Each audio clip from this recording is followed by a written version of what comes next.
আসসালামু আলাইকুম, স্বাগত জানাচ্ছি আরটিভির সকালের সংবাদে। আপনাদের সঙ্গে থাকছি আমি রিদওয়ানা বিনতে জলিল। জুলাই আগস্ট গণহত্যাকে কেন্দ্র করে দেশের বিভিন্ন স্থানে দায়ের করা মামলায় আসামি করা হচ্ছে নিরপরাধ অনেককে। ব্যক্তিগত দ্বন্দ্বের জেরে এমন হয়রানির পথ বেছে নিচ্ছেন অনেকে। এ নিয়ে খোদ উপদেষ্টা ছাড়াও উদ্বেগ প্রকাশ করেছেন বিভিন্ন মানবাধিকার সংগঠন। অবশ্য পুলিশ বলছেন মামলার তদন্তে কারো সম্পৃক্ততা ছাড়া নিরপরাধ কাউকে হয়রানি করা হচ্ছে না। আরো জানাচ্ছেন দীপন দেওয়ান। গুলশানে ব্যবসা করেন তৌহিদুল আবুল কালাম। ১৪০ নম্বর রোডে একটি ফ্ল্যাট কেনেন প্রতিষ্ঠানের জন্য। ফ্ল্যাটের পুরো টাকা পরিশোধ করলেও বিক্রেতার সঙ্গে এ নিয়ে তৈরি হয় জটিলতা। জুলাই আগস্টের ঘটনায় যাত্রাবাড়ি থানায় একটি মামলায় আসামি করা হয় তাকে, অথচ সে সময় দেশেই ছিলেন না তিনি। যখন পুলিশ এখানে আমাকে গ্রেপ্তার করতে আসছে, আমি তখন তাদেরকে ডকুমেন্ট দেখাইছি যে আমি তো এই দেশে ছিলাম না। এত কিছু দেখানোর পরও তারা কোনো কথা শুনে নাই। ফ্ল্যাট নিয়ে যে মামলা, সে তার লোকজন নিয়ে নিচে বসে আছে এবং তারাই আমাকে এটাকে গ্রেপ্তার করাচ্ছে। আমি থাকি গুলশান, আর মামলা হলো যাত্রাবাড়ি। আমি নিজেই পুরো ব্যাপারটাতে সত্যিকার অর্থে খুব অবাক হয়ে গেছি যে এই দেশে কি এইভাবেও পসিবল, আর আন্দোলনের কি এটাই ফসল। অসংখ্য মানুষের এমন হয়রানির শিকার হওয়ার তথ্য রয়েছে সরকারের কাছেও। কিছুদিন আগেই এ নিয়ে ক্ষোভ প্রকাশ করেন খোদ আইন উপদেষ্টা। অনেক হয়রানিমূলক মামলা হচ্ছে, বিদ্বেষমূলক মামলা হচ্ছে। জুলাই আগস্ট আন্দোলনের মামলায় নিরপরাধ ব্যক্তিদের গণহারে আসামি করা ও গ্রেফতারের ঘটনায় উদ্বেগ জানিয়েছে মানবাধিকার সংগঠন ব্লাস্ট। কেউ কেউ মামলা করার সময় অন্য কেউ তাদেরকে সহযোগিতা করেছে, হয়তো সেভাবে এখানে বিভিন্ন নাম ঢুকে গেছে যেগুলো থাকার কথা না। কিন্তু এই বিষয়গুলো তো এখন সামহাও সুরাহা করতে হবে। এইভাবে চললে মামলার শেষ পরিণতি কি হবে বোঝা যাচ্ছে।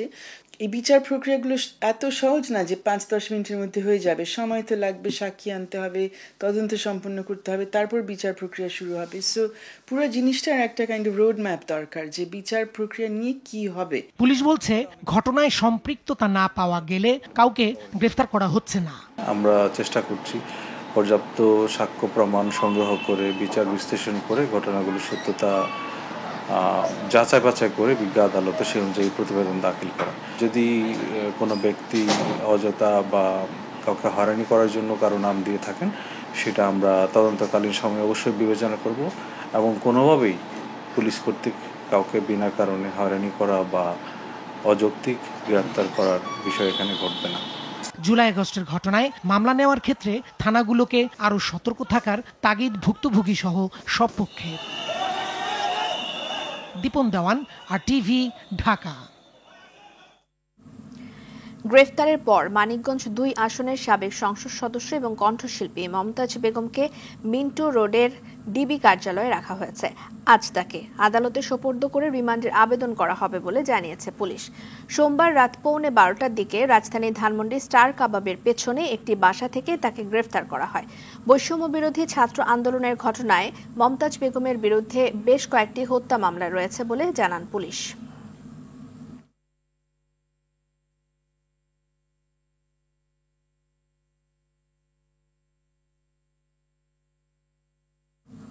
দর্শক, এই বিষয়ে আরো জানবো।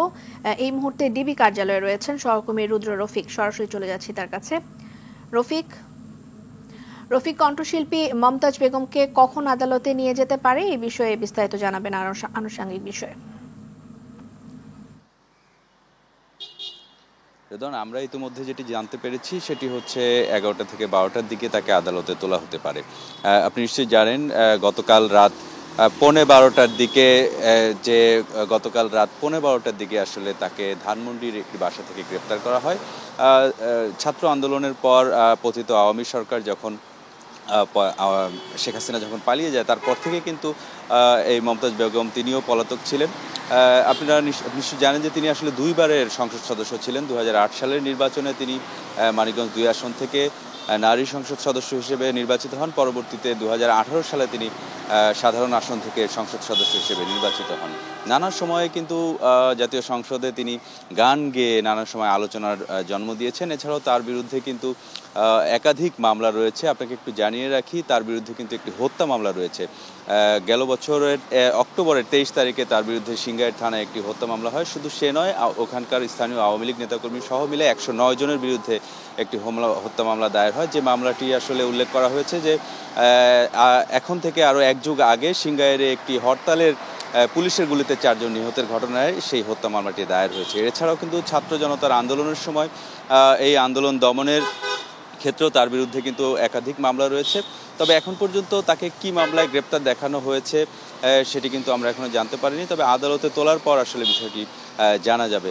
আমরা যেটি জানতে পেরেছি তার আদালতে কিন্তু রিমান্ড চাওয়া হবে এবং 10 দিনের রিমান্ড চাওয়া হবে বলে আমরা জানতে পেরেছি। তবে দেখার বিষয়ে আদালত আসলে কয়দিনের রিমান্ড মঞ্জুর করে। এখন আসলে ডিবি কার্যালয়ের সামনে রয়েছি। আমরা জানি যে ডিবি কার্যালয়ে তাকে রাখা হয়েছে এবং 11টা থেকে 12টার দিকে আসলে তাকে আদালতে তোলা হবে। রিদওয়ানা। রফিক, ধন্যবাদ আপনাকে। বরিশাল বিশ্ববিদ্যালয়ের উপাচার্য ডক্টর সুচিতা শারমিনকে অপসারণের দাবিতে এবার আমরণ অনশনে বসেছে বিক্ষুব্ধ শিক্ষার্থীরা। সোমবার রাত 10টা থেকে এই অনশন কর্মসূচি শুরু করে শিক্ষার্থীরা। রাত 9টার পর প্রশাসনিক ভবনের গ্রাউন্ড ফ্লোরে জরুরি সংবাদ সম্মেলন ডেকে আন্দোলনরত শিক্ষার্থীরা ঘোষণা দেয় ভিসির পদত্যাগ না হওয়ায় আমরণ অনশনে যেতে বাধ্য হচ্ছেন তারা। এর আগে ভিসির পদত্যাগের দাবিতে শিক্ষার্থীরা সকাল থেকে একাডেমিক শাটডাউন কর্মসূচি পালন করে। এ সময় আন্দোলন শিক্ষার্থীদের অবস্থান কর্মসূচিতে শিক্ষক এবং কর্মকর্তা কর্মচারীদের একাংশ একাত্মতা প্রকাশ করেন।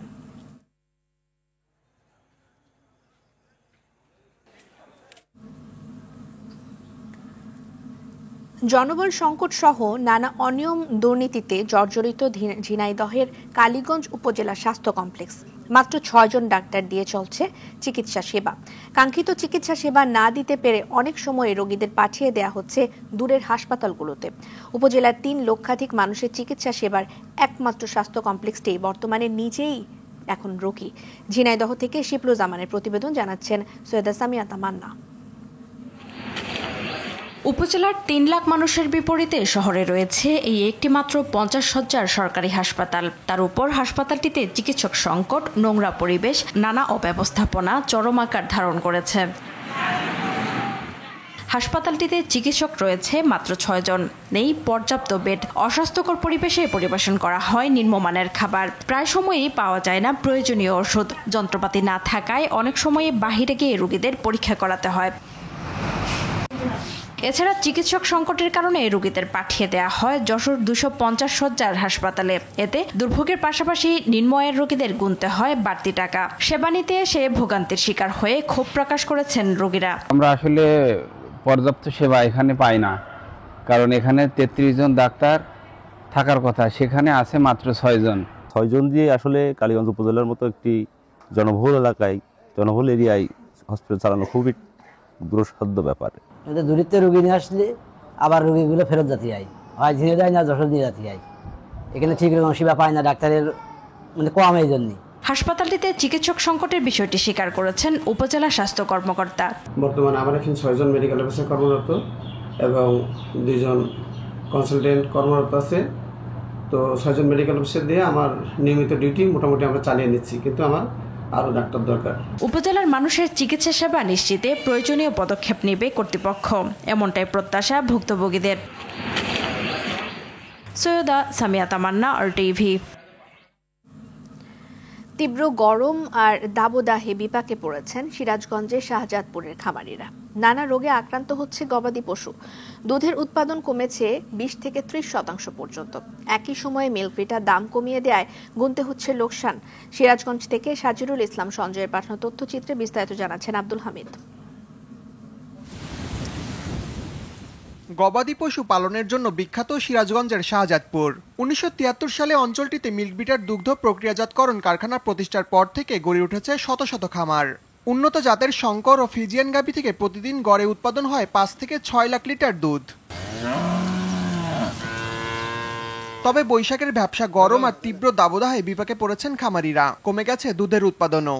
প্রচন্ড গরম এবং রোদের কারণে গবাদি পশুর দুধের উৎপাদন কমে গেছে। অতিরিক্ত রোদ হতে দেখে এখন গরুর দুধ কমেছে। আগে যদি একটা গরুর হয় 15 লিটার, এখন হয় 12 লিটার।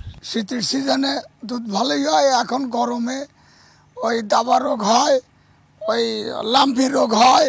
এমন সংকটে মরার উপর খাড়ার গা হয়ে দাঁড়িয়েছে দুধের দরপতন।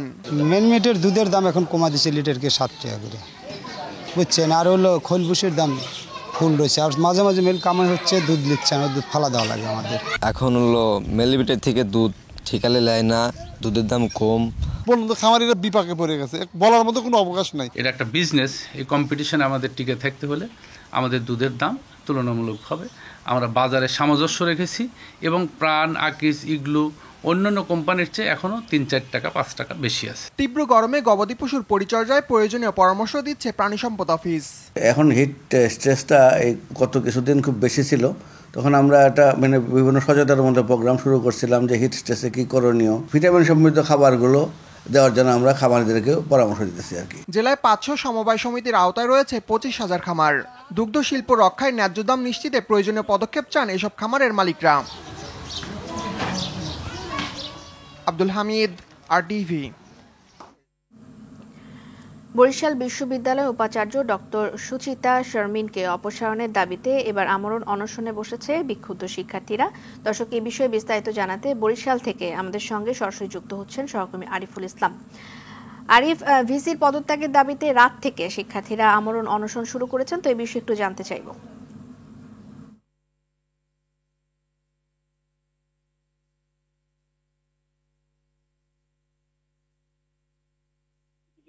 একদমই উত্তাল হয়ে রয়েছে। গতকাল 9:30টায় তারা এক সংবাদ সম্মেলনের মাধ্যমে বরিশাল বিশ্ববিদ্যালয়ের যিনি সুচিতা শারমিন তার পদত্যাগের দাবিতে তারা আমরণ অনশন করছে। এখান থেকে রাত অবধি পর্যন্ত RTVর দর্শকদের দেখানোর চেষ্টা করছিলাম, কিন্তু তারা কিন্তু এখনো রয়েছে আমরণ অনশনে। তাদের একটি দাবি, যে পর্যন্ত ডক্টর সুচিতা শারমিন পদত্যাগ না করবেন সে পর্যন্ত আসলে তারা এই আমরণ অনশন করবেন। আমরা একটু দেখাতে চাই যে এখানকার চিত্র, যেটি গতকাল রাত থেকে কিন্তু প্রথমে 6 জন শিক্ষার্থী আমরণ অনশনে বসত, যখন সকাল হয় তখন কিন্তু এর পরিধি আরো বাড়ে এবং আজকে আরো বাড়বে এবং তারা আমাদেরকে জানিয়েছেন। এর আগের একটি তথ্য আপনাকে জানিয়ে রাখি, গতকাল রাত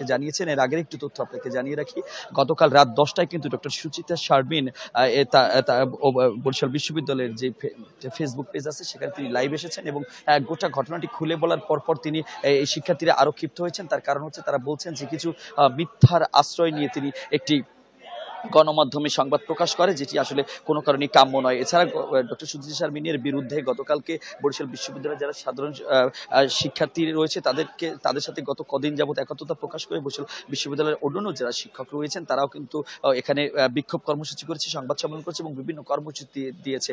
তবে তাদের একটি দাবি ছিল যে এর আগে সুচিতা শারমিনের যে বিভিন্ন অপসংস্কৃতি কিংবা তার যে বিশ্ববিদ্যালয়ের যে প্রশাসনিক কাঠামো ভেঙে ফেলার আর বিষয়টি নিয়ে তারা একাধিকবার বসতে বললেও তারা কখনোই আসলে বসেনি। এই বিষয়ে ছোট্ট করে আসলে একটু শুনবা আন্দোলন এখানে একজন কর্মী নেতৃত্ব দান আসলে আপনারা যে গতকালকে সংবাদ সম্মেলন করেছেন আপনি এবং এক দফা দাবিতে আজকে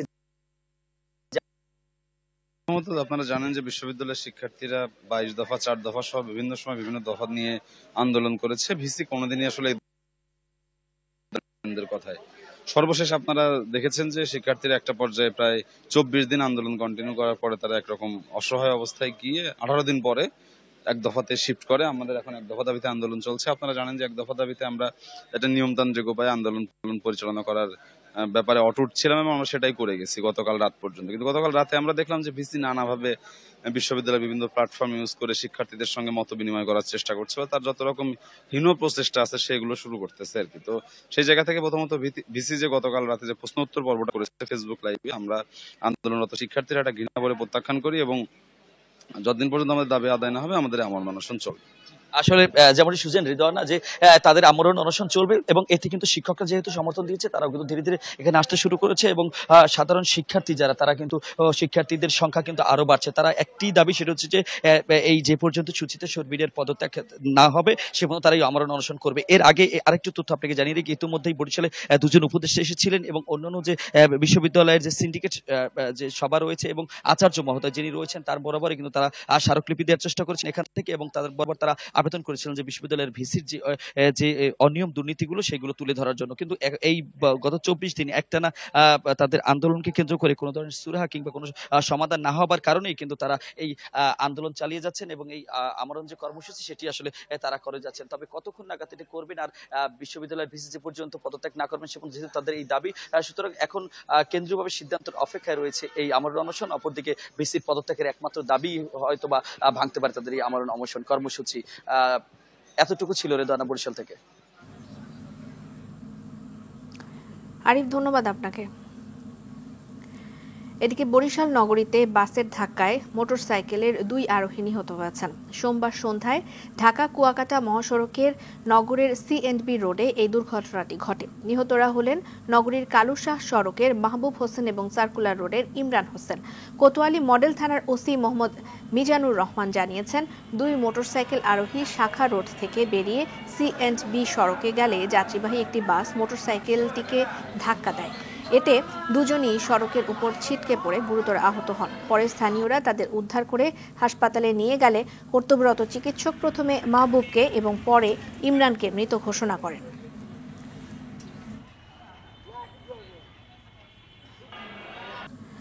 পাবনার ঈশ্বরদীতে বিলুপ্তির পথে ঐতিহ্যবাহী মৃৎশিল্প। প্রযুক্তি আর আধুনিকতার ছোঁয়ায় মাটির তৈরি সামগ্রীর স্থান দখল করে নিয়েছে প্লাস্টিক, মেলামাইন, স্টিল এবং অ্যালুমিনিয়ামের তৈরি নানা সামগ্রী। বিপাকে পড়ে বাপ-দাদার আমলের পেশা বদল করে ফেলছেন কুমার সম্প্রদায়ের মানুষ। বাইজিদ বোস্তামির পাঠানো তথ্যচিত্রে বিস্তারিত জানাচ্ছেন লামিয়া তানজিন মাহমুদ। পাবনার ঈশ্বরদী উপজেলার মুলাডুলি, আরমবাড়িয়া সহ বিভিন্ন এলাকায় এখনও অস্তিত্ব আছে কুমারপাড়ার। বাপ দাদার এই শিল্পটিকে টিকিয়ে রাখতে অনেকটাই যুদ্ধ করতে হচ্ছে তাদের।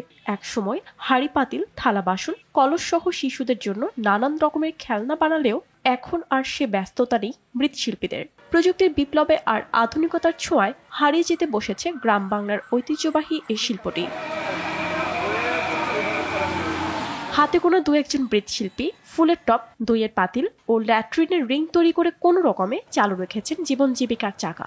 আগে দেখা যাচ্ছে চারিটা চলতো, হাঁড়ি পাতিল চলতো, চাকে করা জিনিস চলতো, এখন আর ওগুলো তো বন্ধ হয়ে গেছে। মানে পাটের উপরে আমরা সম্পূর্ণ নির্ভর করি। দইয়ের খুঁটি বানাতো, টপ বানাতো, ওই গুড়ের বড় বড় হাঁড়া বানাতো, এগুলো তো আর চলে না।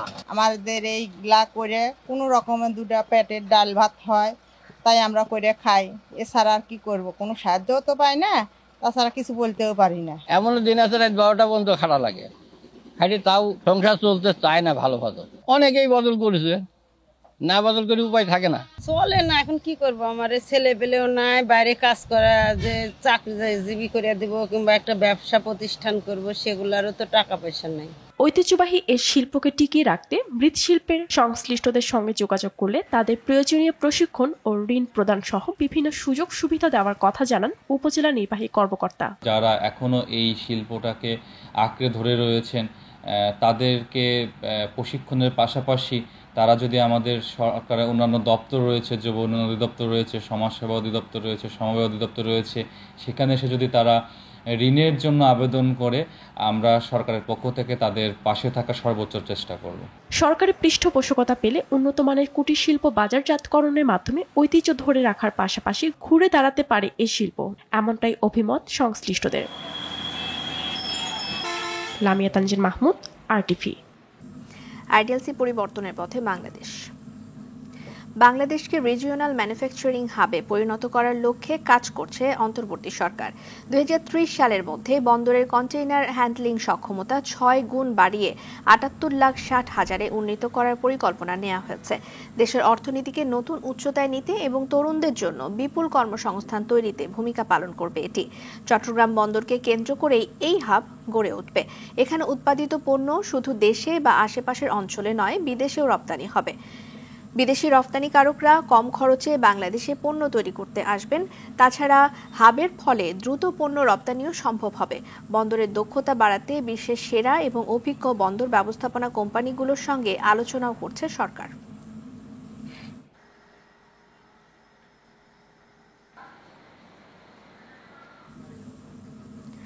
আন্তর্জাতিক প্রসঙ্গ। অবশেষে বিলুপ্তির ঘোষণা দিল মধ্যপ্রাচ্যের অন্যতম আলোচিত সশস্ত্র গোষ্ঠী কুর্দিস্তান ওয়ার্কার্স পার্টি PKK। সোমবার তাদের স্বেচ্ছায় আনুষ্ঠানিক বিলুপ্তির ঘোষণা আন্তর্জাতিক গণমাধ্যমগুলোতে সামনে আসে। রোববার ইরাকে এক সম্মেলনে গোষ্ঠীটির কারাবন্দী নেতা আবদুল্লাহ ওজলানের এক বিবৃতিতে আনুষ্ঠানিকভাবে দলটির বিলুপ্তির ঘোষণা করে। 1984 সালে কুর্দিদের জন্য পৃথক ভূখণ্ড প্রতিষ্ঠার লক্ষ্যে তুরস্কের সঙ্গে লড়াই শুরু করে PKK। তুরস্কের পাশাপাশি সংঘাত ছড়িয়ে পড়ে সিরিয়া এবং ইরাকে। এই ঘোষণাকে ঐতিহাসিক এবং রাজনৈতিক ইতিহাসের মাখ বদল হিসেবে দেখছে তুরস্ক প্রশাসন। বিলুপ্তির ঘোষণার পর তাদের স্বাভাবিক জীবনে ফিরতে সহায়তা করার ঘোষণা দিয়েছে তুরস্ক ও ইরাক।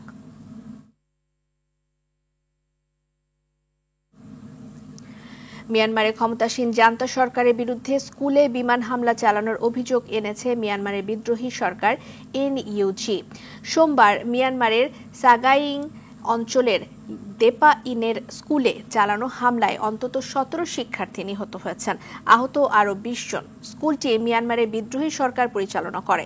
2021 সালে অভ্যুত্থানের মাধ্যমে ক্ষমতা নেয়ার পর জান্তা সরকারের বিরুদ্ধে বিদ্রোহীদের বিক্ষোভ শুরু হয়। বিক্ষোভ দমনে সেনাবাহিনী প্রাণঘাতী শক্তি প্রয়োগের পর থেকে মিয়ানমার সংঘাত চলমান রয়েছে। গেল এপ্রিলে ভয়াবহ ভূমিকম্পের কবলে পড়ে মিয়ানমার। এ কারণে দেশটির জান্তা সরকার আগামী 31 মে পর্যন্ত যুদ্ধবিরতির মেয়াদ বাড়িয়েছিল।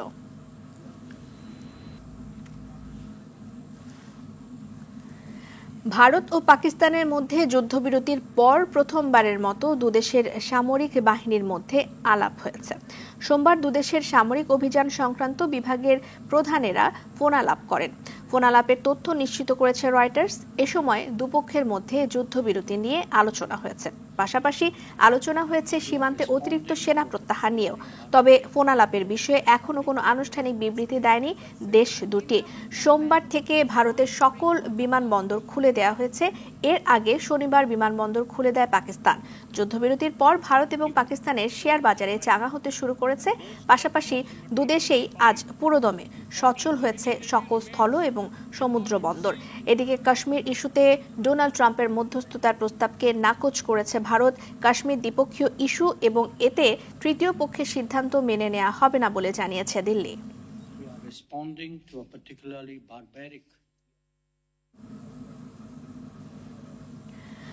ভারত পাকিস্তানের যুদ্ধ বন্ধে পুরোটাই নিজের কৃতিত্ব দাবি করলেন ডোনাল্ড ট্রাম্প। সোমবার হোয়াইট হাউসে এক সংবাদ সম্মেলনে তিনি বলেন, সংঘাত বন্ধের জন্য তিনি গর্বিত।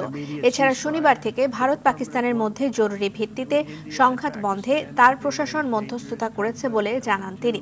ট্রাম্প জানান, পরমাণু শক্তিধর দেশ দুটি একে অপরের বিরুদ্ধে মারমুখী অবস্থান থেকে যখন সরে আসছিল না, তখন তিনি দেশ দুটির সঙ্গে বাণিজ্যিক সম্পর্ক ছিন্নের হুমকি দেন। এতেই তারা তাৎক্ষণিক যুদ্ধ বন্ধে রাজি হয়েছে বলে ধারণা তার। এর আগে ভারত এবং পাকিস্তানের যুদ্ধবিরতির কথা প্রথম সামাজিক মাধ্যমে জানায় ট্রাম্প। এরপর দুদেশে আনুষ্ঠানিকভাবে যুদ্ধবিরতির কথা জানায়। গাজায় থেমে নেই দখলদার ইসরায়েলি বাহিনীর নৃশংসতা। যুদ্ধবিধ্বস্ত ভূখণ্ডটিতে নতুন করে চালানো ইসরায়েলি হামলায় একদিনে অন্তত ৩৯ ফিলিস্তিনি নিহত হয়েছেন। এছাড়া গাজার খান ইউনিসের একটি হাসপাতালেও বোমা হামলা চালিয়েছে ইসরায়েলি বাহিনী। এ ঘটনায় এক সাংবাদিক নিহত হয়েছেন। মানবিক দিক বিবেচনায় অবরুদ্ধ গাজা উপত্যকায় সব ধরনের সহায়তা সামগ্রীর উপর নিষেধাজ্ঞা তুলে নিতে ইসরায়েলকে আহ্বান জানিয়েছেন জাতিসংঘ মহাসচিব অ্যান্টনিও গুতেরেস। এদিকে প্রতিশ্রুতি অনুযায়ী ফিলিস্তিনের কারাগারে থাকা মার্কিন বংশোদ্ভূত ইসরায়েলি সৈন্য এডান আলেকজান্ডারকে মুক্তি দিয়েছে ফিলিস্তিনের স্বাধীনতাকামী সংগঠন হামাস। তার মুক্তির পর নতুন করে হামাসের সঙ্গে যুদ্ধবিরতি আলোচনায় বসতে কাতারে প্রতিনিধি দল পাঠাবে বলে জানিয়েছেন ইসরায়েলের প্রধানমন্ত্রী বেনিয়ামিন নেতানিয়াহু।